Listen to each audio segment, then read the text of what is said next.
Caro amigo do Instituto Plínio Correia de Oliveira, temos hoje a satisfação de estar com o Sr. Odair Gutierrez, porta-voz da Associação Regina Fidei, que é a maior associação, até onde eu sei, ele vai daqui a pouco apresentar a associação dele, a maior associação de divulgação da devoção ao Padre Pio. O Padre Pio foi muito perseguido na época dele, como, aliás, hoje os católicos que são militantes são também perseguidos. Este é o canal do Instituto Plínio Correia de Oliveira. Meu nome, para quem não me conhece, é Frederico Viotti. Eu gostaria, nesse momento, de fazer um convite para que você se inscreva nesse canal se ainda não é inscrito. Compartilhe esse vídeo entre seus amigos, nas suas redes sociais, para que esse vídeo possa chegar a maior número de pessoas. Nós estamos, então, com o senhor Odair aqui na tela. Ele é porta-voz da Associação Regina Fidei e divulga o Padre Pio no Brasil. Senhor Odair, muito bem-vindo. Muito gosto de poder falar aqui no canal do Instituto Plínio Correia de Oliveira, que eu acompanho, sigo, porque para mim é um canal de referência e que eu sempre recomendo, sempre que possível, para os inscritos no canal da Regina Fidei. Que, aliás, eu aproveito, inclusive, para responder, não sei se é o maior do Brasil, mas está entre os maiores. Nós devemos estar chegando a 450 mil inscritos. Né? Poxa. De maneira que... mas ainda é muito pouco. O Padre Pio precisa ser muito mais conhecido. Por que Padre Pio? Por que o senhor escolheu a devoção ao Padre Pio nesse canal da Regina Fidei? É uma boa pergunta. Primeiro que o Padre Pio apareceu no canal da Regina Fidei um pouco... Sempre me perguntam isso, né? Apareceu um pouco ao acaso. A Associação Regina Fidei tinha por objetivo fazer trabalho com os protestantes, os evangélicos, porque o crescimento deles no Brasil toda hora era alardeado pela mídia, etc. e tal, enquanto que os católicos, pelo menos os católicos de IBGE, né, estavam caindo. Então, houve uma intenção de fazer isso. Mas como fazer? Né? E por causa dessa indecisão de como fazer, etc., o canal ficou meio inativo, alguma coisa se falava a respeito do protestantismo, etc., até que um belo dia, numa reunião da Associação Regina Fidei, que eu já estava assistindo e conheciam vários, etc., eu comecei a contar da minha última viagem a São Giovanni Rotondo e que eu tinha conhecido o Padre Pio. E aí me pediram para fazer uma gravação. Eu fiz uma gravação, isso tem um pouquinho mais de 2 anos, e aí começou muita gente se interessar pelo Padre Pio. E aí eu vi a importância do Padre Pio, principalmente nos dias de hoje. O Padre Pio tinha uma frase famosa que ele dizia o seguinte: eu vim pelos sacerdotes. Eu vim pelos sacerdotes. Ora, o Padre Pio é da nossa época. Então ele veio pelos sacerdotes da nossa época, porque ele faleceu em 1968, portanto, no século XX. Nós estamos recém-saídos do século XX, né, por assim dizer. Então, o Padre Pio ele antecedeu a grande crise religiosa que nós estamos assistindo hoje. Né? E me pareceu que ali eu tinha encontrado um caminho, porque tem muitos canais que combatem, evidentemente, o modernismo na igreja, o progressismo, as heresias que graçam por toda parte, infelizmente, etc., etc. Mas isso aí, evidentemente, é uma ação antibiótica, eu diria. Eu pensava, eu preciso de uma ação vitamínica. Né? E eu vi no Padre Pio uma forma de mostrar para as pessoas o que é ser um verdadeiro católico, o que é ser um verdadeiro padre católico, o que é ser um católico que se preocupa com a salvação eterna, um católico que se preocupa com os novíssimos, né? Se preocupa com o céu, se preocupa com o inferno, com a salvação da alma dele, com o juízo dele, etc. E Padre Pio é tudo isso. Padre Pio ele com seus dons, ele tem uma quantidade de dons. Até outro dia eu fiquei de fazer uma listinha dos dons que ele deu. Eu assisti uma vez um vídeo do Padre Paulo Ricardo que ele dizia assim: quando a gente vê a vida do Padre Pio, dá a impressão até que Deus exagerou com o Padre Pio. Né? Ele fala isso de uma forma muito respeitosa. E é verdade. Agora, por que Deus exagerou entre aspas, com o Padre Pio. E aí eu encontrei nesse exagero essa explicação. Quer dizer, era preciso que nos dias de hoje nós tivéssemos um santo que pudesse mostrar todos os carismas e os dons da Igreja para que isso servisse de referência para os católicos dos dias de hoje. Aliás, é interessante isso. Aqui nesse canal do Instituto Plínio Corrêa de Oliveira, nós sempre insistimos na importância de um católico ser militante, de querer atuar na vida concreta nossa, do dia a dia, para que os princípios do Evangelho possam viver junto conosco, possam ser aplicados na nossa sociedade. Nós estamos vendo um processo de descristianização que o Dr. Plínio Corrêa de Oliveira, que dá nome ao nosso instituto, descreveu de uma forma magistral na sua obra, em que o Dr. Plínio mostra a importância de nós lutarmos contra esse processo de descristianização. E eu vejo que o Padre Pio deu o exemplo disso na época dele também. Ele combateu o aborto. Eu me lembro de um vídeo que o senhor comentava de um sonho de uma mulher que chegou para ele comentando que tinha feito um aborto. E ele disse que ela tinha abortado um papa. É isso mesmo? É isso, não.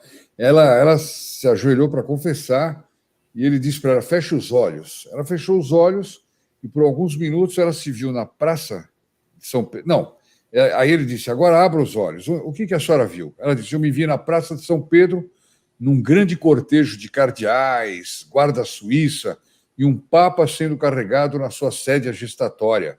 Naquele tempo se usava, né? Que era aquele trono que se levava os papas. Ele disse, pois é, esse papa é o filho que a senhora abortou.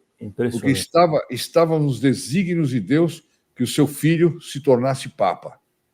A mulher desmaiou imediatamente, nem preciso dizer. E ele era tão contra o aborto, teve um indivíduo que foi se confessar, ele falou, vai embora porque você cometeu um aborto. E o sujeito saiu perplexo da coisa, ele me mandou embora, porque ele disse que eu cometi um aborto, né? Foi minha mulher que fez o aborto. Né? Aí ele teve a oportunidade de falar novamente com o Padre Pio falou, não, foi você, porque você levou ela para cometer o aborto. Então você insistiu para ela fazer o aborto foi você que cometeu. Olha que coisa impressionante, né? Quer dizer, hoje em dia a pessoa... não, a mulher comete pecado, gravíssimo, evidentemente e tal, mas quem ajuda também comete o pecado. É cúmplice. Né? Diante de Deus, ele participou desse ato. E muitas vezes nós sabemos, infelizmente, são os maridos, ou hoje em dia o casamento já está desaparecendo, são os homens que querem levar as mulheres a fazer esse aborto também. Nosso canal tem muita gente que acompanha e uma boa parte é também de mulheres contrárias ao aborto e que não têm voz nesses movimentos feministas. Os feministas silenciam essas mulheres que são contrárias ao aborto, como é, aliás, a grande maior parte da nossa população. O aborto vai sendo imposto no nosso país por causa desse relativismo, desse processo de descristianização. Para além disso, o Padre Pio também era muito contra o socialismo. Fale sobre isso para nós. É o lado militante dele. Ele era muito anticomunista, contra a reforma agrária, contra as invasões que já naquela época existiam. E tem um caso famoso de um rapaz que foi se confessar com ele. E o rapaz fez uma boa confissão, né? Honesta, digamos. Mas ele esqueceu um pequeno detalhe. É claro que quando a pessoa esquece um pecado na confissão, isso não invalida a confissão, mas ele precisa, numa próxima confissão, se confessar daquele pecado. Aí o Padre Pio deu a absolvição para ele e falou, agora, quando você chegar na sua casa, você pega lá naquela gaveta, aquela carteirinha do Partido Comunista que você tem e rasga, porque senão essa absolvição não vai valer. Então a gente vê que... É impressionante. Não tinha. Outro lado da militância dele. Ele soube que numa cidadezinha próxima de San Giovanni Rotondo, próxima, hein? Fizeram uma escolinha protestante. Ele procurou o superior e disse para o superior, padre, o senhor sabia que foi feita uma escola protestante em tal cidade? O padre disse, sim, mas nós não podemos fazer nada. Ele falou, não, podemos sim.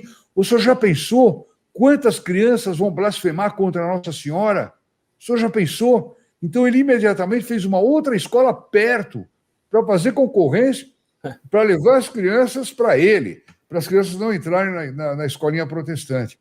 Então, quando a gente vê esse falso ecumenismo, somos todos irmãos, tudo é a mesma coisa, etc., etc., Padre Pio não via assim, não. Não via assim, não. Aliás... Não viu assim.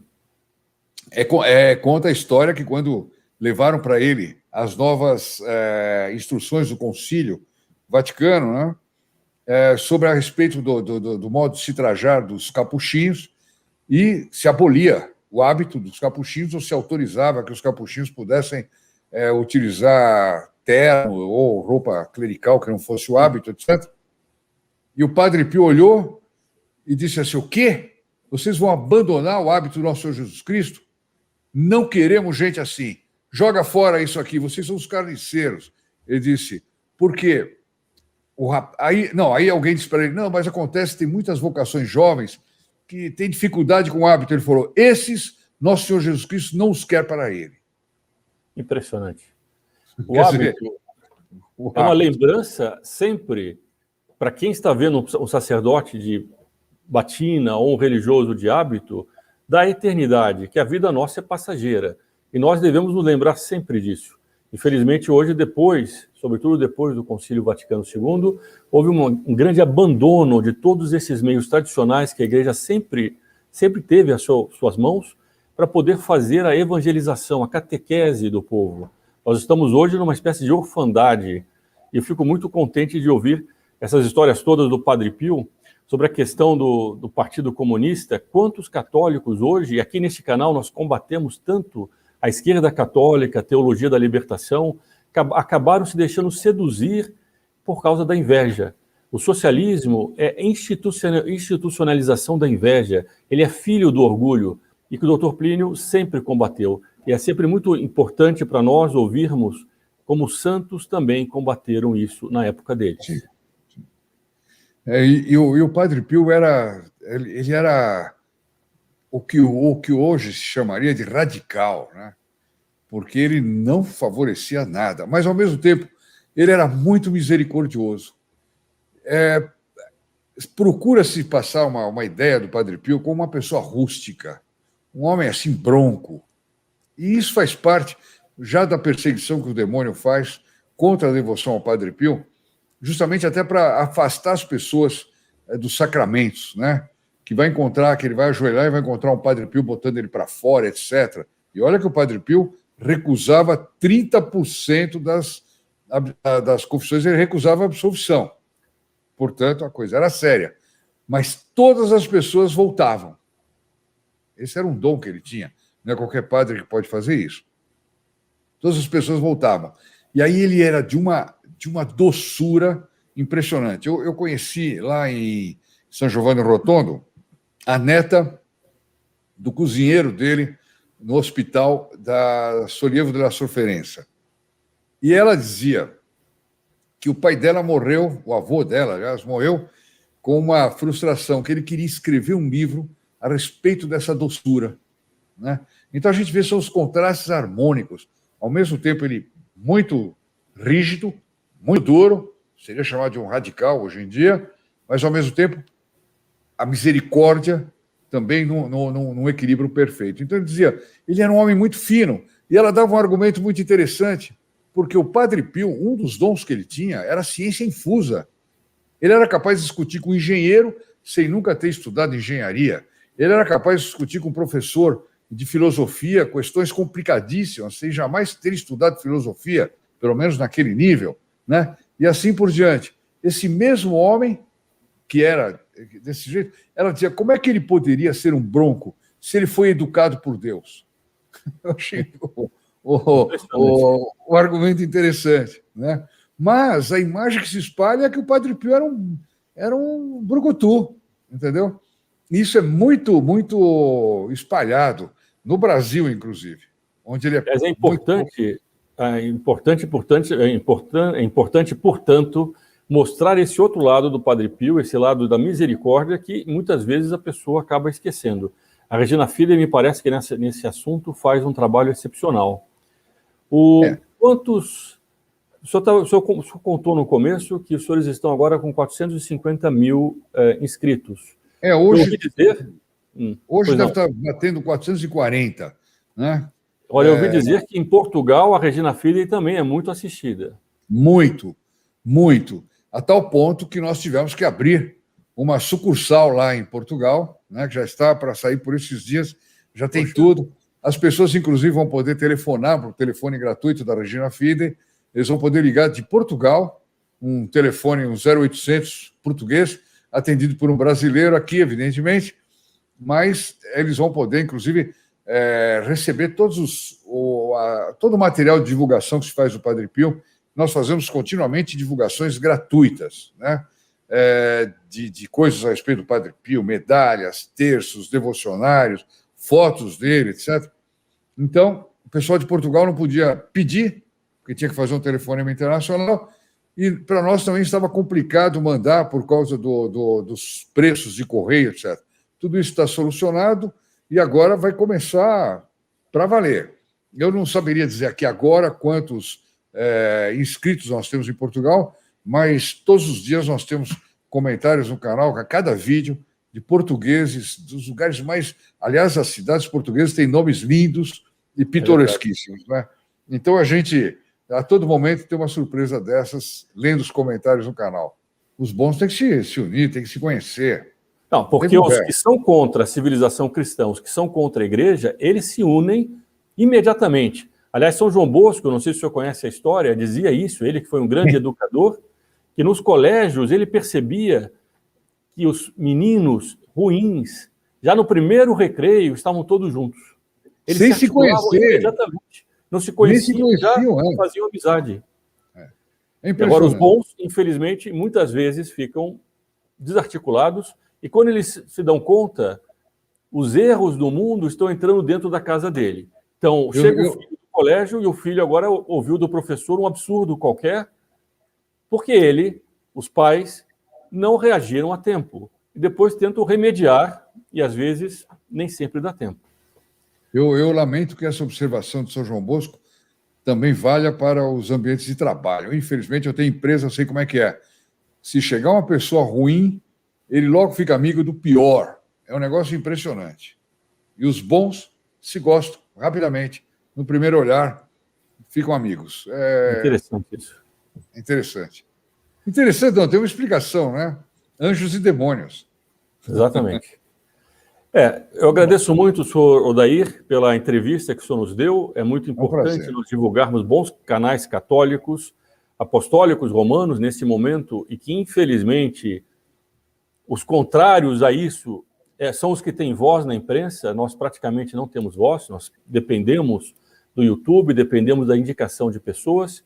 E eu agradeço muito o tempo que o senhor dispôs para fazer essa entrevista aqui para o nosso público. O senhor gostaria de dizer algumas palavras finais? Não, é um prazer enorme falar num canal que eu acompanho, né? Uma coisa é a gente acompanhar o canal e dizer, puxa, que maravilha, esse canal fala coisas que eu gostaria de falar. Essa é a minha...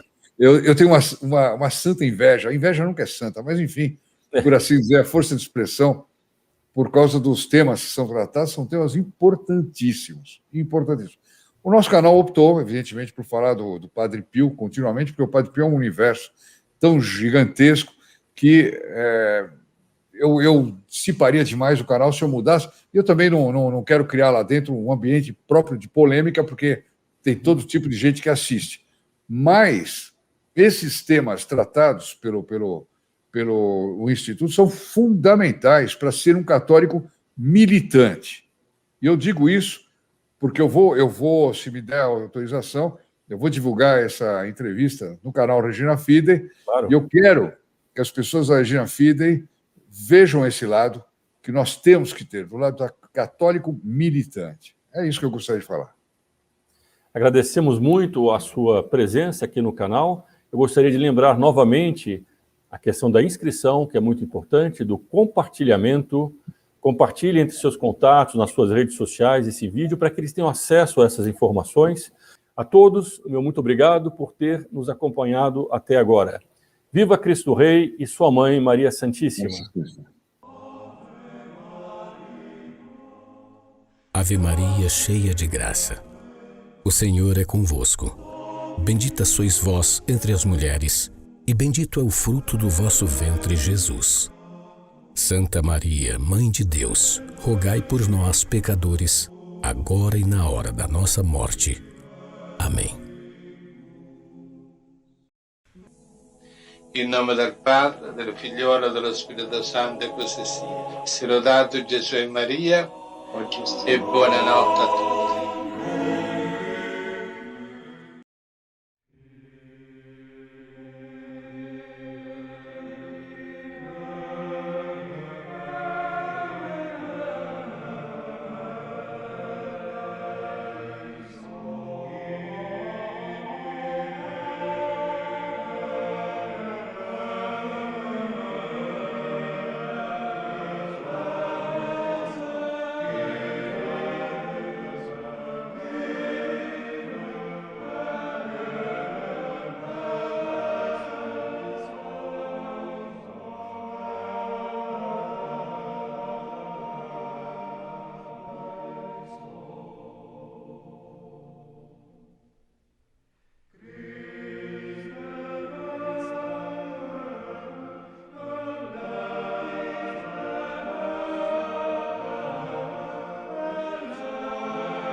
Apostolica Ecclesia